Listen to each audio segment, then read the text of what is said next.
I've been sober, it'll be 40 years in January. So I've been sober for a long time. And is my life perfect? Absolutely not. Mm-hmm. Is my life something that I wake up every day and I have a smile on my face and I'm ready to go? Yes, it is definitely that every single day. The distinction is not how is everything working. Life's going to hand me whatever it hands me.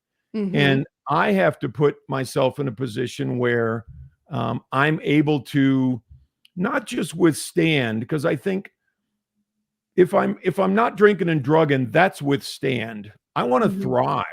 Welcome, Sober on Purpose family. I have the great joy of introducing Daryl Dittmer. We have talked to him before about a book that he wrote, When I Stopped Fighting. Now he's coming back to us with a book called When You Stop Fighting. And that is so important for those of us who are supporting loved ones who are dealing with addiction. So welcome, Daryl. Welcome. And tell us about this new book. What journey brought you on When You Stop Fighting? Thanks for having me, Tanya. It's great to connect with you again. So a little background, I've been sober for a long time and have worked with and did my best to help a lot of people trying to get sober and people in recovery and people surrounded by those who might still be using. So that's been a journey of mine for several decades now. And I decided 20 years ago to write my first book. I didn't write it until about 2 years, well, not even 2 years ago, a little over a year ago. So my first book, When I Stopped Fighting, is it's about my addiction, recovery, that whole process, the winning, the losing, mostly losing, but certainly some wins. But just that whole process and that difficulty of getting sober, but then also, being in a sort of recovered status, which, is where I am today. And I've been for quite some time. So I wanted to write a book about my experience and not one of the, hey, you need to do this kind of books. It's here's my experience. If you can draw something from it and it can help you, that's all I'm looking to do. So that was book one. Book two is When You Stop Fighting, which is more about your story. I feel like we all have a wish list, right? We're all looking for happiness or contentment, a sense of purpose, great relationships, peace of mind, financial security. Those are, I think, some of the real basics, and connection. We're looking for connection. And so it talks about, and I use examples from my own life again, because I think that's the most effective way. And that's what I understand, and I also believe that's the most effective way to impart the message that I'd like to impart. But what have we been doing to get there? What have we been doing to try to achieve happiness and contentment or great relationships or a sense of purpose? And a lot of times those things are unhealthy things that will not bring us there. And I think that's really important for people to know. You have a great quote about what you're talking about. When you stop fighting the things you cannot change, you create room for God to move in ways you never imagined. The greatest victory is not in winning every battle, but in knowing which battle are not yours to fight. So how do we stop fighting the windmills, Daryl? Well, I think the first part is to determine what's not working. We have to, for me, I had to look at my life and I had to tear apart my belief system and how I like to think about it and how I frame it for myself. As I took all my beliefs that I was given as this box of stuff when I was a kid, and I put them out on a table and I said, is this working for me? Is it giving me contentment? Is it giving me a sense of purpose? Is it helping me in my relationships? All those sorts of things. So, and is it giving me a connection to whatever my interpretation of God is? And for me, that has changed immensely over time. And the more it changes, the more it becomes less defined in terms of my relationship with God, or what God is in how I believe. So how do we do it? How do we tear things apart? First, we have to understand that maybe what we're doing is not working. And then we have to think about connecting ourselves with some of the things that are crucial for us to engage with and to do as we continue to live and continue to want to change. One of the biggest things is just being honest with ourselves. Where are we at, right? How do you begin to look at the things that are not working, especially the things that kind of work sometimes, but don't always work? Do you have some stories from folks that you've coached or people that you've worked with where they had to give up something that they thought worked a little? Yeah, no, that's a great question, and that's a great thought process. And I would say that in my experience in working with the people that I've worked with is not a whole lot, or at least how we understand it, is going to work every time. And I think it's important to understand that, because I can have my interpretation of what's working, and that may not work for the people around me. It may not work for other people that I'm, involved with or whatever. So the more I can say, okay, I don't have to be the arbiter of everything. All I have to do is do, the right things. And there's so many different thought processes in regard to what the right things are, but I know the wrong things are, and this is a key distinction for me, because I like to say that most of my life has been about finding out what I don't want. So you're spending time over there going, yeah, I don't like chocolate ice cream, and I don't like flat tires. Well, I'm picking through all the things that, looking through the little, because we create wreckage when we're either codependent, or we're in the throes of alcohol and drug addiction, or whatever that is. So we create wreckage, and we have to determine, okay, what do we not want? Is there a relationship that I'm in that's not working? Is there something that I'm doing that I get that little burr in my saddle that, you know what, I shouldn't be doing that. I don't think that's right for me. And that's what the honesty is for me, and being honest with myself. And one of the things I talk about in this book, which I'm sure, you and your audience have heard many times, is we have to get sick and tired of being sick and tired in order to want to change, right? Right. The pain of staying the same is more than the pain of changing. Getting sick and tired of being sick and tired. So in this book, how are you illustrating that for people when they get sick and tired of being sick and tired?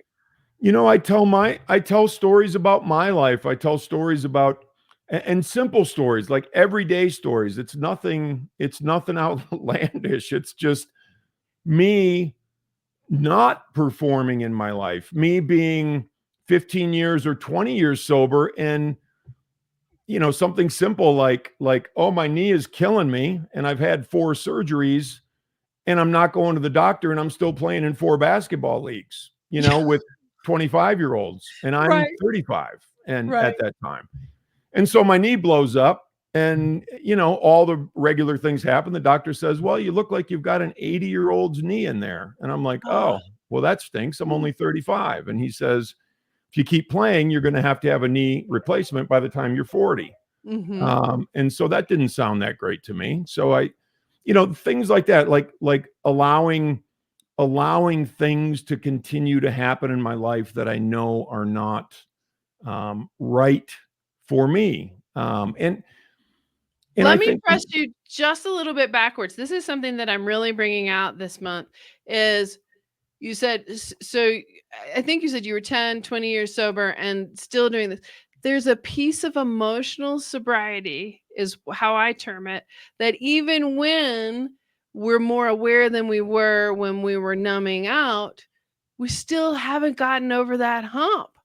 How did you begin to go, oh, I don't want an 80-year-old knee. I want something different. It's not about the substance. People get so hung up on, if you get rid of the substance, everything will change. Well, it didn't. Right. It's true. And it doesn't. It it really takes a concerted effort on my part to, and again, going back to understanding what's not working. And I continually have to do that in my life. And it doesn't matter, I've been sober, it'll be 40 years in January. So I've been sober for a long time. And is my life perfect? Absolutely not. Mhm. Is my life something that I wake up every day and I have a smile on my face and I'm ready to go? Yes, it is definitely that every single day. And so the distinction is not how is everything working and how am I sort of, doing in terms of what life is, life's going to hand me whatever it hands me. Mhm. And I have to put myself in a position where I'm able to not just withstand, because I think if I'm not drinking and drugging, that's withstand. I want to Mhm. thrive, and Yes. I want Yes. other people to thrive, and Yes. that's what emotional sobriety is about. It's about thriving, and I don't mean this in a flippant way at all, but getting off the drinking and the drugs is the easy part. And I again, I don't mean that in a flippant way at all, because and I've been there, so I'm allowed to say it. You're right. But getting to that emotional sobriety, getting to that honesty with ourselves, getting to look closely at my life and say, what does my trajectory look like? Does it look like it's going to true north, or does it look like I'm veering off? And am I allowing myself to continue to veer off? Mhm. I'm a firm believer that all of us know the answers. We all know the answers for ourselves. The big thing is, and the big question is, are we willing to listen? I believe that little voice for me is my higher power saying, just kind of knocking on the glass saying, hey, Gentle dude, knock, yeah. what are you doing? Mhm. And then once I don't listen 5 or 6 times, he's got the big Hulk hands out and he's banging on my hood saying, what's going on, man? So, and that was the difference between, oh, my knee hurts and having a knee replacement. Now, the other concept you talk about, you spend quite a bit of time on, is surrender. That, I mean, we talk about that in the big programs, but it is really hard. So when you stopped fighting, you did one thing. How are you sharing that with us about when I stopped fighting? You know, it the entire thing, honestly, is about surrender. The entire book is about surrender. Now, it may not say the word surrender, but it's looking at the things that I need to jettison from my life, whether it's, again, whether it's people, whether it's situations, whether it's putting myself in a bad environment, whatever that is. And quite honestly, I've had relationships in my family that I've had to Mm. jettison because they're very toxic relationships. Mhm. And so I have to be able to do those things. And the only way I can do that is to not be latching onto everything and, oh, I'm going to change that family member and I'm going to change this situation and I'm going to change these people. In my first book, one of the things I talk about that is that, there's only 3 things in the world that we can't change, and they are the nouns, the people, places, and things. Mhm. So that's pretty much everything outside of me. And Mhm. and surrendering to me means internalizing that and coming to understand that and just working on what I'm doing at this moment in my life based on how things are pinging for me internally. And now my life is pretty much just led by whatever resonates. Whatever resonates with me, I will go in that direction. If it doesn't resonate with me, I won't. And that's where it has led me over time.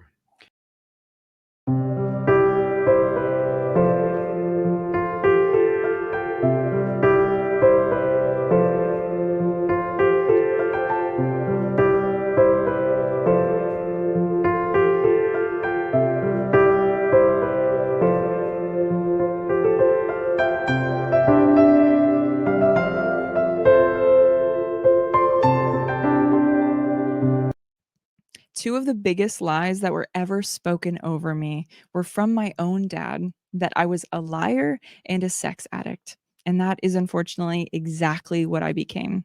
But join me on October 23rd for the Blessed Family Recovery Summit to learn more about my journey away from that identity and into my God-given identity. How do you deal with the thoughts? Are you still battling thoughts, self-worth thoughts, thoughts about other people? How do you deal with those thoughts that come in and they're not really part of you anymore? What do you say to them? Well, there's a guy that he was a pastor, and his name was Jack Boland, and he used to be a Unity minister, the Unity Church, and it was in Warren, Michigan.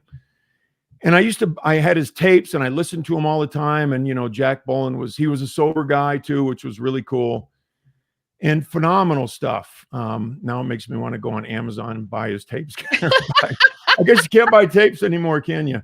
But no, you can't play them anywhere. You can buy them, but you can't. Right. You can't play them.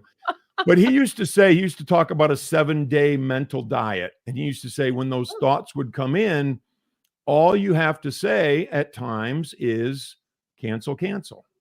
And I'm not going to entertain. I'm not going to continue with that thought because a thought is fine. And I meditate, I do breathing practices, all those sorts of things. So those things allow me to, as those resonate and ripple in my, more conscious life, most of the time thoughts come in and they just go, and I allow them to go. And I think that's a really important thing to understand, is that we can allow them to go, and we can say cancel to those thoughts, because it's okay to have the thoughts. And that's something that I had a hard time with for a long time, because the problem is just the real replaying. Mm-hmm.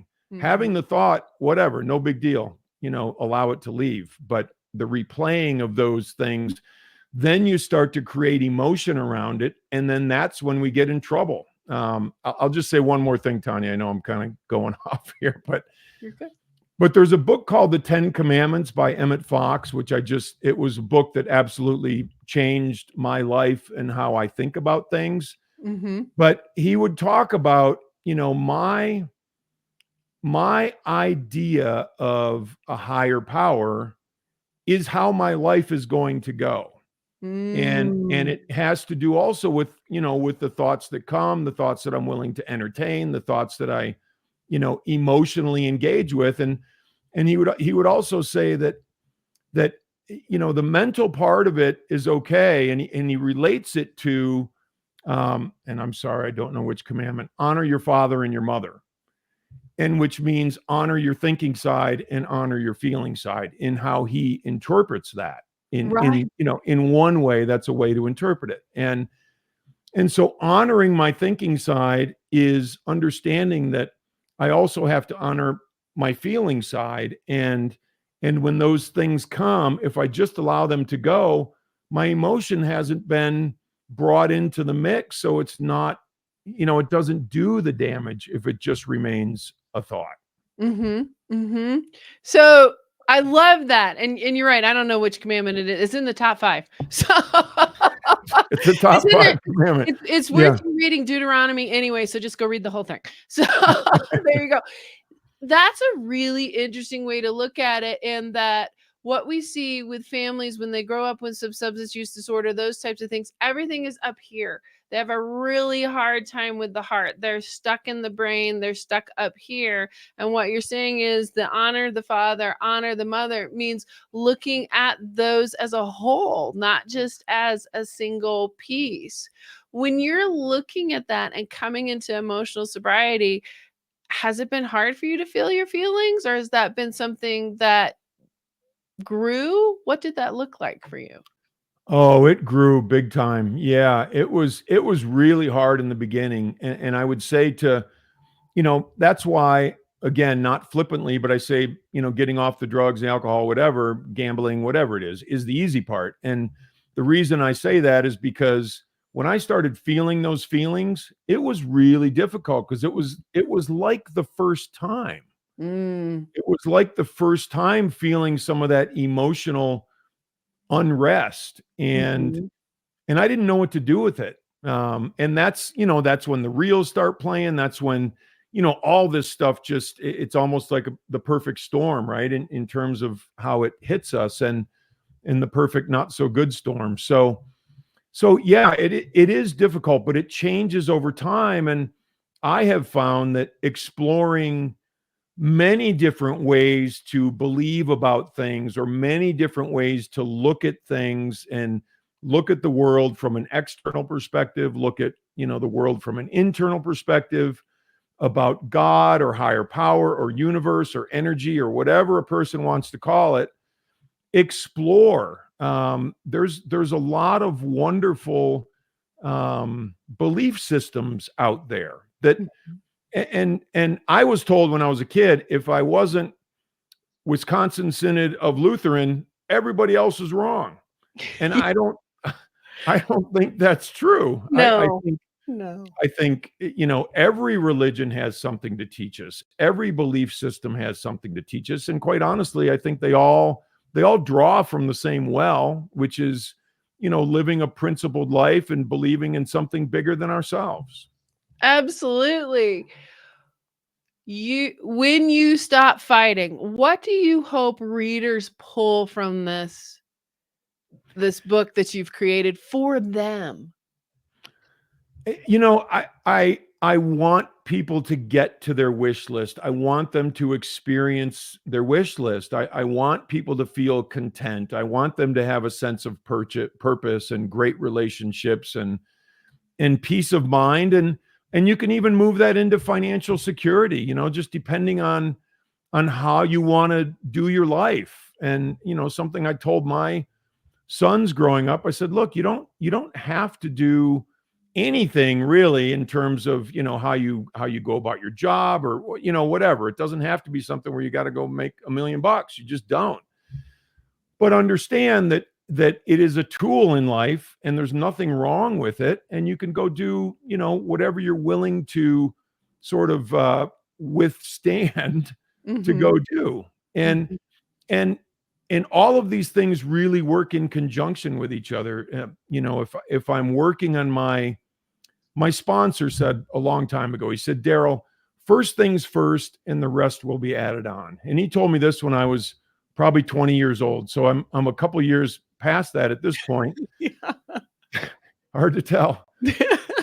And it was what he was telling me, and it takes a long time for this stuff to sort of integrate and to sift through all my preconceived notions and all those sorts of things. But all he was saying is put your version of your higher power or God or whatever that is first in your life, and do things in your life that speak to that and that respond from that perspective, and everything else will work out. And I have found that to be true. And that's solid. I think you could probably take that to all big 5 religions and find the same concept right there. That's why the 12 steps have been such a blessing in my life. Of those concepts are solid. There's enough room to interpret, and they're solid to use for your life. Now, this book is not out yet. It's coming out very soon. When should we expect this on the shelf? This book should be out on October 15th. It will be available, and it's actually I'm doing a special with my first book, and I'm reducing that to 99 cents as of tomorrow for the ebook. And it was $6.99 earlier today. And then the new book on October 15th, When You Stop Fighting, is also going to be 99 cents. So you can get both of those books for less than $2 in the ebook version. And just to get it launched, just to get it in people's hands and move it out there so that people can achieve what they want to achieve and achieve their wish list in their life. And let me give you a little secret for those of you who don't know. If you buy a Kindle book and you have an Alexa, the Alexa will read the book to you, but you have Audibles on the first one, correct? Yes. And we'll have it on the second one. Yep. Oh, is your Alexa talking to me? Yeah, you just called my Alexa.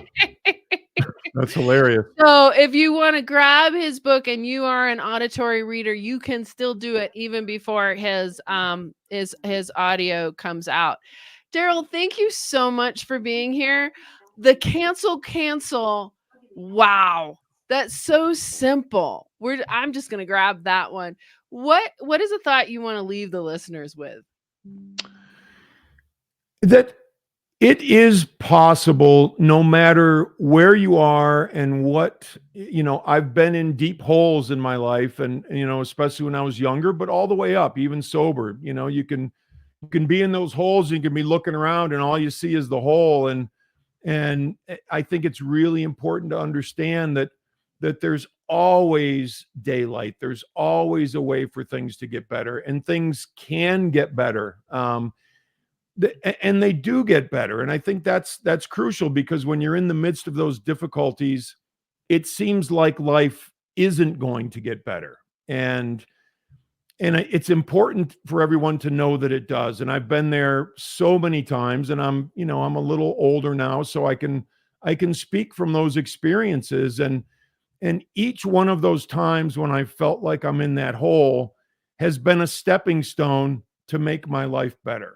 And to make my relationships better, and my contentment more deep, and my sense of purpose, and all of those things. And that's what I want for everyone that is listening, and for your audience, and anyone who reads my books. Awesome.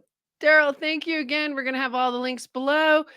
We're going to get this out by the 15th so that people can grab those 99-cent books and really take off with stopping fighting. Who doesn't want to stop fighting? I want to stop fighting me. I want to stop fighting you. I want to enjoy my chocolate ice cream and have inflated tires on my car, right? Those are good things. Absolutely. Yeah, 100%. Thanks, Daryl. Thank you, Tanya. You, beloved listener, are creative, resourceful, and whole. Do you want to add more purpose to your sober journey? Do you want to make room for the new and make your dreams a reality? Apply today for a dream session. Go to tanyajoya.com. That's TANYAGIOIA.com and apply today. Let's get you dreaming about your new purpose.